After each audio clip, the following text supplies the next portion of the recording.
In this video, I am going to compare 9 non-steroidal anti-inflammatory drugs.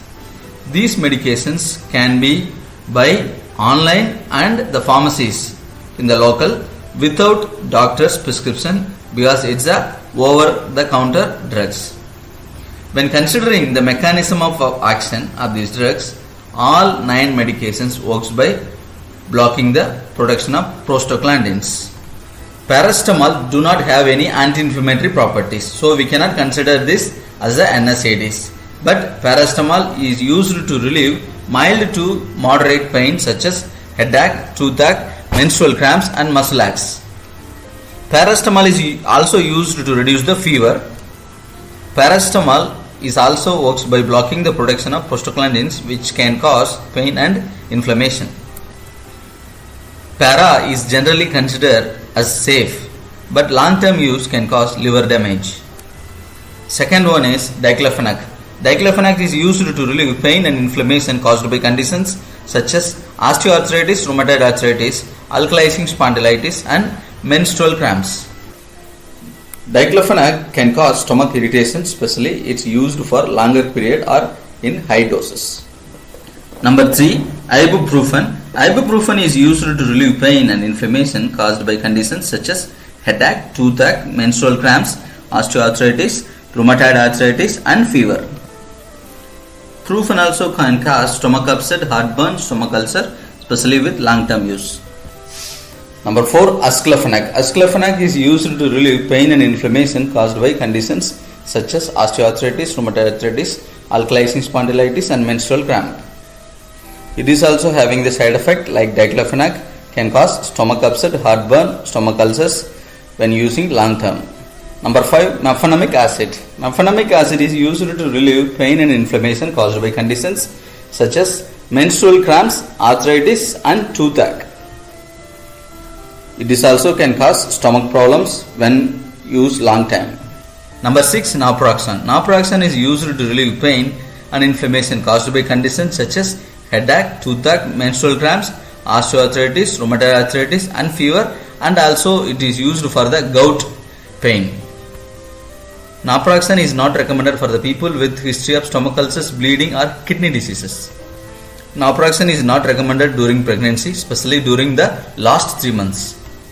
Number 7, aspirin. Aspirin is used to relieve pain and inflammation caused by conditions such as headache, toothache, menstrual cramps, osteoarthritis, rheumatoid arthritis and fever. Aspirin is also used to reduce the risk of heart attack and stroke or blood clots in people at high risk for these conditions. Long-term use of aspirin can increase the risk of stomach ulcers, bleeding and kidney damage. Aspirin is not recommended for the children under the age of 16 due to the risk of Ray's syndrome, a rare but a serious condition that affects the liver and brain. It's also not recommended during the pregnancy, especially during the last 3 months. Number 8, nimesulide. Nimesulide is an effective in relieving pain and inflammation and fever. It is commonly used to cure the acute pain such as dental pain and for fever in children. However, nimesulide has been associated with a rare but severe liver injury, but its use is restricted and banned in some countries. It can also cause stomach upset, gastrointestinal bleeding and kidney damage if it is used for longer period of time or in high doses. Therefore, its use must be monitored carefully and it is generally not recommended as a first line treatment option. Number 9, celecoxib, etrocoxib, rofecoxib. In the list what we have seen the 9 drugs, the first 8 drugs are non-selective cyclooxygenase inhibitors, but the celecoxib and rofecoxib and roxacoxib is the COX-2 inhibitors. So it will inhibit particularly the COX-2 inhibitors, cyclooxygenase 2 inhibitors. It do not disturb the COX-1.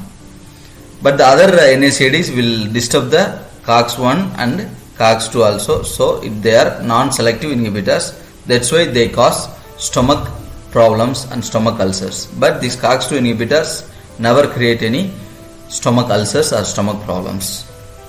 So these COX-2 inhibitors is used to relieve pain and inflammation caused by conditions such as osteoarthritis, rheumatoid arthritis, alkylating spondylitis, and menstrual cramps.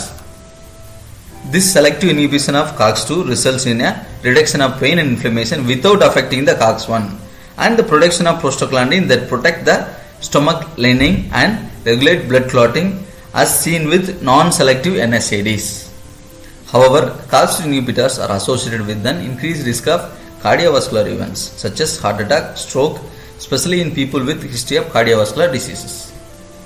Thanks for watching the video. I hope the video is useful. If you find the video is useful, please do subscribe our channel.